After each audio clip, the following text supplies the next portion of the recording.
तो प्रॉब्लम है longest consecutive sequence. इसमें यह है कि गिवन अन अनसॉर्टेड एरे अपन को बताना है लॉन्गेस्ट कॉन्जिक्यूटिव एलिमेंट्स का सीक्वेंस, उसकी लेंथ बतानी है, length of the longest consecutive element sequence. जैसे कि इसमें 1 2 3 4, 1 से लेकर 4 तक के सारे एलिमेंट है तो इसकी लेंथ है 4, ये 4 रिटर्न कराना है। जैसे अगले में 0 है, 1 है, 2 3 4 5 6 7 एंड 8, 0 से लेके 8 तक के सारे कॉन्जिक्यूटिव एलिमेंट्स हैं तो इसकी लेंथ है टोटल 9, तो ये 9 रिटर्न कराना है। तो इसको कैसे करेंगे? एक तो ब्रूट फोर्स अप्रोच ये रहेगी कि एरे को शॉर्ट कर देते हैं, शॉर्ट कर देंगे तो सारे एलिमेंट अब क्या रहेंगे, लाइन से लगे होंगे। तो एक लूप इसके बाद लगाएंगे, देख लेंगे कि जो अगला एलिमेंट है वो +1 ही है कि नहीं है। अगर नहीं है तो उसकी लेंथ को कंपेयर करा लेंगे और स्टोर करा लेंगे। ऐसी इसके बाद ट्रैवल कर करके देखते जाएंगे। पर सॉर्टिंग करेंगे तो इसकी कॉम्प्लेक्सिटी जाएगी n log n, ये थोड़ा ज़्यादा है। तो इसको अगर और ऑप्टिमाइज़ करना है तो एक काम करते हैं, जितने भी एलिमेंट्स हैं इसके एक एग्जांपल ले लेते हैं। जैसे कि एक सेकेंड, हाँ हाँ ये एग्जांपल ले लेते हैं। जैसे कि एक ये एरे है, 102 है, 4 है, 100 है, 1 है, 101 है, 3 है और 2 है। तो एक काम करते हैं, पहले इसके जितने भी सारे एलिमेंट्स हैं उनको एक अनऑर्डर्ड मैप में सारे के सारे मार्क कर देते हैं, जितने भी एलिमेंट्स हैं। तो इसके लिए एक लूप लगेगा, पूरा एरे को एक बार ट्रैवल करेंगे और सारे के सारे एलिमेंट एरे अनऑर्डर्ड मैप में पुश कर देंगे। अब उसके बाद एक और लूप लगाएंगे। अब क्या करेंगे, जैसे कोई भी कॉन्जिक्यूटिव सीक्वेंस होता है, जैसे ए ऐसे डैश डैश करके a+1 a+2 ऐसे करके, जैसे लेट से बी तक है, तो कोई भी कॉन्जिक्यूटिव सीक्वेंस है अपन को उसका स्टार्टिंग एलिमेंट देखना है पहले कि स्टार्ट कहाँ से हो रहा है। स्टार्टिंग एलिमेंट अगर देखना है तो वो ऐसे मिल जाएगा कि कोई भी नंबर है, जैसे 102 है, उसका अपन एक कम चेक कर लेंगे क्या 101 एग्जिस्ट कर रहा है।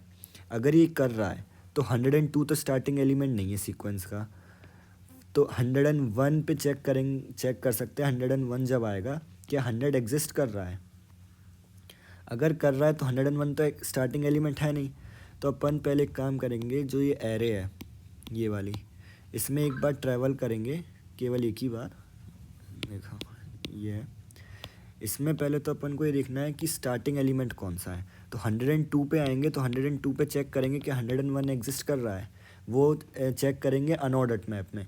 अनऑर्डर्ड मैप पे चेक करने के लिए कॉम्प्लेक्सिटी रहती है ऑर्डर ऑफ 1 सर्चिंग की, तो ये तो ऑर्डर ऑफ 1 में ही हो जाएगा।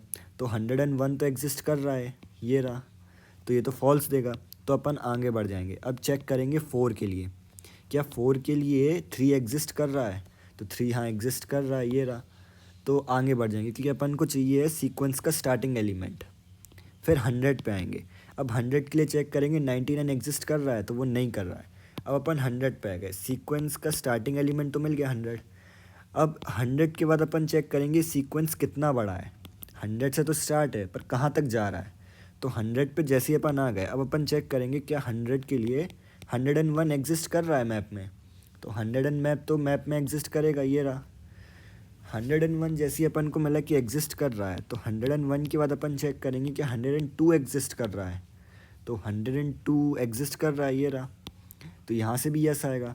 फिर 102 के बाद 102 के बाद चेक करेंगे कि 103 एग्जिस्ट कर रहा है। तो 103 भी एग्जिस्ट कर रहा है, नहीं 103 एग्जिस्ट नहीं कर रहा है, ठीक है। तो 100 यहाँ से नो आएगा। तो अपना सीक्वेंस कितना रहा टोटल, यहाँ से अपन को पता चलिए कि टोटल जो सीक्वेंस रहा वो 100 है, 100 के बाद 101 है और 102 है। तो इस सीक्वेंस की लेंथ निकाल लेंगे, वो लेंथ कितनी रहेगी 3। वो अपन यहीं पे काउंटर एक मेंटेन कर लेंगे कि काउंट रखता जाएगा। 100 पे जैसे ही आए काउंट को यहाँ 1 से इनिशलाइज़ किया क्योंकि ये सिंगल एलिमेंट तो है 100। फिर 101 पे जैसे ही आया काउंट प्लस प्लस कर दिया, यहाँ पे 2 हो जाएगी काउंट की वैल्यू और यहाँ पे काउंट की वैल्यू 3 हो जाएगी। अब इसको एक जगह स्टोर करा लेंगे, ये जो 3 आया है इसको एक जगह स्टोर करा के रख लेंगे, इसकी लेंथ आ गई 3। अब एरे के नेक्स्ट एलिमेंट पे जाएंगे, वो है 1। अब अगला एलिमेंट है 1, तो 1 के लिए चेक करेंगे क्या 0 एग्जिस्ट कर रहा है। तो नहीं, इसमें ज़ीरो एग्जिस्ट नहीं कर रहा है। तो फिर इसके बाद अपन को स्टार्टिंग एलिमेंट मिल गया सीक्वेंस का, कि जो भी सीक्वेंस है उसका स्टार्टिंग एलिमेंट तो ज़ीरो है। ये वाला एलिमेंट, ये एक मिनट, ये वाला जो एलिमेंट है वो तो ज़ीरो है। अब यहाँ के बाकी का सीक्वेंस देखना है कि ज़ीरो वन से जो स्टार्ट है, सॉरी ज़ीरो एग्जिस्ट नहीं कर रहा है तो ये वन आएगा। तो वन के बाद देखना है कि वन के बाद कितने एलिमेंट इस सीक्वेंस में हैं। तो वन जैसे ही मिल गया, वन के बाद टू को चेक किया कि टू एग्जिस्ट कर रहा है, तो टू एग्जिस्ट कर रहा है। फिर टू के बाद ऐसी थ्री को देखेंगे, थ्री भी एग्जिस्ट कर रहा है, ये थ्री है। और थ्री के बाद देखेंगे फोर एग्जिस्ट कर रहा है क्या मैप में, तो फोर भी एग्जिस्ट कर रहा है। और फोर के बाद फाइव एग्जिस्ट नहीं कर रहा है, तो यहाँ से फॉल्स आएगा जब, तो वही सेम काउंट मेंटेन करेंगे। यहाँ पे काउंट की वैल्यू रहेगी वन, यहाँ टू, यहाँ थ्री और यहाँ फोर।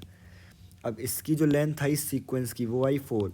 अब इस फोर को पिछले वाले से कंपेयर कराएंगे कौन सा बड़ा है, तो फोर बड़ा है, तो फोर को स्टोर करा लेंगे। अब जैसे ही अपन ने एक बार वन हो गया, अब वन के बाद नेक्स्ट एलिमेंट आएगा 101।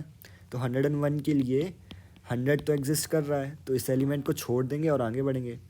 अब थ्री है, थ्री के लिए टू को चेक करेंगे, टू एग्जिस्ट कर रहा है, तो हाँ कर रहा है, तो टू को थ्री को नहीं लेंगे और आगे बढ़ेंगे। और ऐसे ही सिमिलर टू के लिए चेक करेंगे, टू के लिए क्या वन एग्जिस्ट कर रहा है, तो हाँ कर रहा है, तो ऐसे टू को भी छोड़ देंगे। तो इस पूरे लूप के बाद अपन को आंसर मिल जाएगा जो कि है फोर। एक बार इसकी टाइम कॉम्प्लेक्सिटी देख लेते हैं। सारे एलिमेंट को अपन एक मैप में पुश कर रहे हैं, तो वो रहेगा ऑर्डर ऑफ वन एन। एक लूप लगाएंगे, उसके बाद एक लूप लगा रहे हैं अपन पूरा एरे को ट्रैवल करने के लिए, ये तो वो रहेगा ऑर्डर ऑफ एन। और जैसे ही अपन को कोई स्टार्टिंग पॉइंट मिल जाता है, उसके बाद अपन उसके सारे नेक्स्ट एलिमेंट चेक करते हैं। तो अगर वर्स्ट केस में देखें, अगर इस हिसाब से सीक्वेंस रहेगा 5 4 3 2 और यहाँ 1, तो 5 पे नहीं मिलेगा, 4 पे नहीं, 3 पे नहीं, 2 पे, 1 पे कंडीशन ट्रू होगी। और 1 के बाद 1 2 के लिए चेक करेगा, 2 3 के लिए, 3 4 के लिए और 4 5 के लिए। ये एक और ऑर्डर ऑफ एन जाएगा, तो प्लस ऑर्डर ऑफ एन एक और, तो लगभग ये ऑर्डर ऑफ 3n जाएगा। तो काफ़ी ऑप्टिमाइज हो गया ये। इसका कोड देख लेते हैं। कोड ये रहेगा सिंपल, सारे एलिमेंट को मैप में पुश किया, उसके बाद ये वेरिएबल ले लिया लॉन्गेस्ट, इसमें मेंटेन करेंगे। फिर सेम एक लूप लगाया पूरा, हर एक एलिमेंट को एक एक बार ट्रैवल करेंगे। पहले सबसे स्टार्टिंग निकालेंगे सीक्वेंस का। वो ऐसे है कि जो एलिमेंट अभी आई पे है उससे एक कम क्या एग्जिस्ट कर रहा है, इससे अगर एक कम एग्जिस्ट नहीं कर रहा है equals to map dot end. End से क्या होता है, एग्जिस्ट नहीं कर रहा है। जब नहीं कर रहा है तो क्या है, ये स्टार्टिंग एलिमेंट है, ये अपना स्टार्टिंग एलिमेंट है। तो क्या करेंगे, लेंथ की वैल्यू भी वन हो गई, सिंगल एलिमेंट। अब नेक्स्ट एलिमेंट एक वेरिएबल लिया, उसमें उसका अगला एलिमेंट लिया। जैसे वन आया तो वन का अगला मैंने अब टू ले लिया, फिर टू को मैं चेक करूँगा क्या ये मैप में है, और अगर ये है तो लेंथ एक इंक्रीमेंट कर दें और एक नेक्स्ट एलिमेंट में भी एक इंक्रीमेंट। मतलब अगर टू है तो टू को अब अपन थ्री चेक करेंगे। ये लूप कब तक चलता रहेगा, जब तक ये वाइल में जो अंदर ये कंडीशन है फॉल्स ना हो जाए। फॉल्स कब होगी, जबकि जो नेक्स्ट एलिमेंट है वो एग्जिस्ट नहीं कर रहा है। अपने केस में क्या था, थ्री एग्जिस्ट कर रहा था, फोर भी एग्जिस्ट कर रहा था, फाइव नहीं कर रहा था। तो फाइव जैसी जब ये आएगा, फोर पास होगा, फोर के बाद इसकी वैल्यू फाइव होगी, फाइव में ये लूप से बाहर आ जाएगा क्योंकि फाइव एग्जिस्ट नहीं कर रहा है। फिर यहाँ पे जो लेंथ की वैल्यू भी करंट आई है वो क्या लॉन्गेस्ट से बड़ी है, अगर है तो उसको अपडेट कर देंगे। ऐसे ये सारे एलिमेंट के लिए चेक होगा, पूरे एरे में ट्रैवल कर रहे हैं, और जो भी वैल्यू आएगी उसको रिटर्न करा देंगे। तो ये है।